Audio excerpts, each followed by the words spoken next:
Bonjour, bien-aimés de l'Éternel, je vous salue dans le nom précieux de Jésus-Christ. J'espère que vous allez bien. Vous êtes les bienvenus sur cette nouvelle émission qui est 5 astuces en 5 minutes pour... Alors, dans cette émission, nous allons développer plusieurs thèmes et particulièrement aujourd'hui, nous allons développer comment entretenir des bonnes relations en 5 minutes et je vais développer différents thèmes que vous pourriez voir en suivant.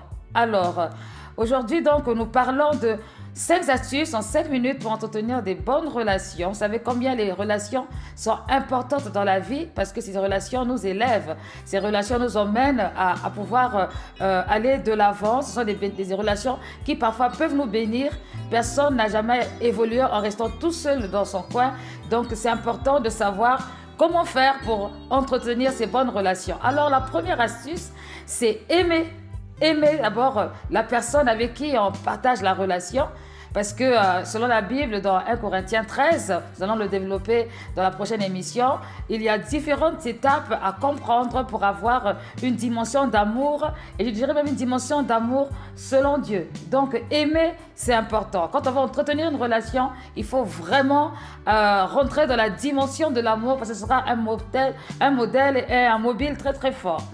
La deuxième astuce, c'est considérer. Ah, bien aimé, vous savez, on ne peut pas dire qu'on considère une personne si on ne prend pas le temps d'écouter cette personne. Si on ne prend pas le temps de tenir compte de cette personne. La considération, c'est quelque chose de très important et la considération se voit, elle s'étudie, elle se met en pratique, elle se met de façon concrète. Donc, c'est important de considérer, c'est la deuxième astuce. La troisième astuce, c'est le respect. Respecter. Vous savez, dans une relation, lorsqu'il n'y a pas de respect, ça crée beaucoup de frustration et très souvent, l'une des parties peut décider de stopper la relation parce que le cadre n'a pas été respecté.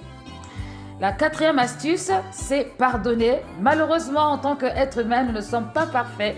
Nous avons beaucoup de défauts et nous devons apprendre à nous supporter les uns les autres. Et c'est là où intervient le pardon parce qu'il arrive qu'on puisse faire mal sans avoir eu la volonté de faire mal.